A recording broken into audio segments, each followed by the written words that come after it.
Salut la compagnie, c'est Jules Melon et aujourd'hui dans Impro Ciné Critique, afin de prolonger les vacances scolaires, j'ai décidé de vous parler d'un film d'animation devenu culte au fil des années, le fameux Le Géant de Fer ou The Iron Giant en VO, sorti en 1999, la première réalisation d'un certain Brad Bird, devenu célèbre depuis grâce aux Indestructibles des studios Pixar.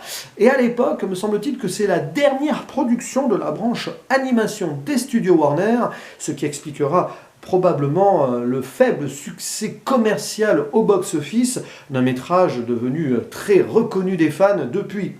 Au casting vocal en VO, nous avons Vin Diesel pour la voix du géant, et oui, bien avant Groot dans Les Gardiens de la Galaxie. Il y a également Jennifer Aniston, mais comme je l'ai vu en VF, comme beaucoup de films d'animation, citons quelques comédiens de doublage, par exemple Dorothée Gemma, qui est la voix officielle de Jennifer Aniston, le méchant interprété par Pierre-François Pistorio, l'une des voix d'Antonio Banderas.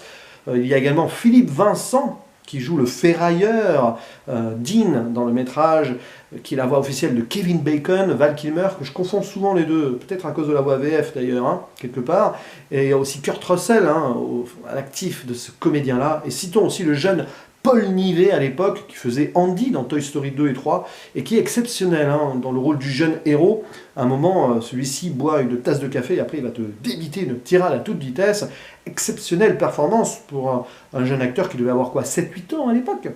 Alors, quelle est l'histoire de ce géant de fer? Déjà, ça se situe en 1957, en pleine guerre froide, les Russes, conquête spatiale, Spoutnik, l'armée américaine, the Red Scare, la peur du communisme, etc., d'une potentielle guerre nucléaire. Enfin, on est dans cet univers-là, et on se retrouve dans une petite ville du Maine, Rockwell, où un jeune garçon très addict à la télévision à l'époque, voilà, vous avez vraiment le contexte américain de 1957, là, en très peu de temps dès l'ouverture du film, et bien ce petit garçon va tomber nez à nez à un moment dans la forêt, avec un géant de fer, un géant métallique venu de l'espace, et il va lui sauver la vie, puisque ce dernier, en tombant sur la Terre, perd un peu la boule et la mémoire aussi, et va à un moment s'électrocuter dans la centrale électrique du coin. Heureusement, il met tout hors tension, le jeune garçon qui s'appelle Hogarth, je crois que c'est ça son prénom, oui, et une amitié va naître entre les deux. Voilà, et une amitié qui va s'avérer très compliquée, voire impossible, mais surtout très touchante, pour un métrage qui est remarquable. C'est la deuxième fois que je le vois, et là, en revisionnage, je pense, saisi toute l'émotion de l'ensemble, même si j'avais déjà beaucoup aimé à l'époque. C'est assez fort. Quelque part, j'ai envie de dire que c'est un peu le E.T.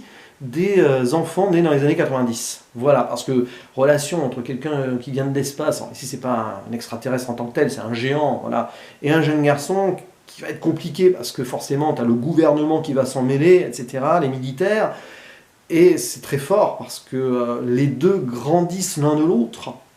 Comme le géant est devenu un enfant après sa perte de mémoire, c'est donc l'enfant terrien qui va lui apprendre la vie et la mort aussi, l'amour, les émotions, ce lien avec la nature. Et on voit ici que Brad Bird a su totalement distiller ses influences les plus profondes. On peut penser au Roi et l'Oiseau, il y a un moment aussi cette machine-là, ce robot qui a des relations avec des animaux, etc. Évidemment, il y a du Miyazaki dans ce film. On va penser au Château dans le ciel pour le design des protecteurs de Laputa, l'île dans le ciel, quoi. Mais aussi à Nausicaa, le manga que j'ai lu il n'y a pas longtemps, donc ça m'a vraiment frappé. À un moment, dans le dernier tome, sans spoiler, mais il y a un dieu guerrier qui va être un petit peu l'enfant de l'héroïne. Et là, c'est pareil, c'est un géant de fer qui va devenir une sorte d'enfant pour le jeune héros.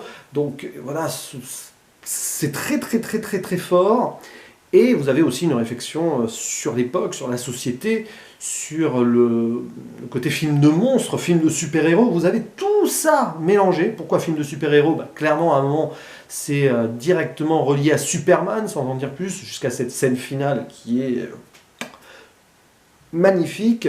Film de monstre parce que, oui, le géant est considéré comme un monstre géant, ça peut Godzilla, voilà, mais aussi Frankenstein, parce qu'il a des pièces détachées et se reforme un petit peu grâce à quelque chose qui lui permet de se reformer même quand il a été détruit. À un moment d'ailleurs, Hogarth, le héros, crie « It's alive, he's alive !» Bon bref, il le dit en français du coup, parce que je l'ai vu en VF, mais vous avez compris.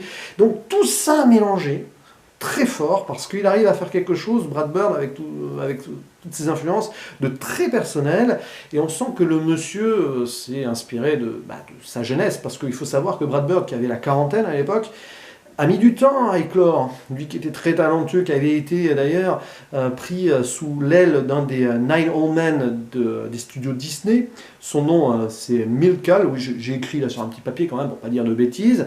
Ce monsieur ayant créé plusieurs personnages dans des films d'animation cultes, dont Bambi.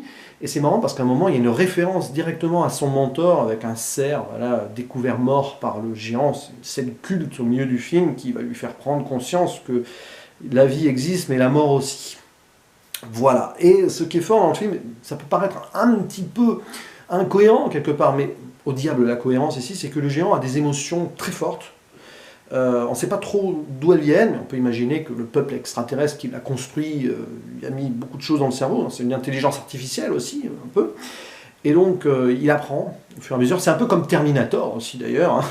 Vous avez toutes les influences, Terminator 2 notamment, où notre Schwarzenegger, donc Terminator, apprend aux côtés de John Connor à évoluer parmi les êtres humains. Donc vous avez beaucoup de choses là-dedans, et encore, je n'ai même pas parlé des autres personnages humains, tels que la mère, bon, qui est un peu au second plan, mais voilà, le ferrailleur, qui va devenir le seul ami et allié du héros, un petit peu aussi exclu de la société, hein, une sorte de James Dean aussi, le gars voilà, qui fait référence à l'art, à la création. Voilà. Vous avez énormément de choses dans ce film, parce qu'il est ferrailleur, mais il fait des constructions et tout.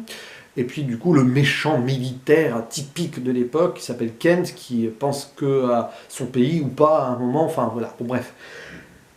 C'est d'une richesse absolue, et c'est terrible que le film n'ait pas pu fonctionner à l'époque, malheureusement, mais heureusement, à travers les années, sorti DVD, Blu-ray récemment aussi, je crois qu'il est sorti en Blu-ray il y a 3-4 ans, eh bien, il s'est fait une fanbase extraordinaire, tant et si bien qu'il est considéré comme l'un des chefs-d'œuvre de la fin des années 1990, donc la fin du XXe siècle en animation. Hors Pixar, hors Disney, c'est clairement l'un des films qu'on va citer en priorité. Voilà. Il y a eu aussi dans les années 90 et 2000 les Shrek, l'âge de glace, tout ça, Madagascar, mais clairement en one-shot, en film qui n'a jamais eu de suite. Je pense que s'il avait fonctionné, il y aurait eu une suite d'ailleurs d'une manière ou d'une autre. Eh bien, en film indépendant à part, c'est clairement l'un des chefs-d'œuvre clairement de l'animation de ces 20-30 dernières années, du coup.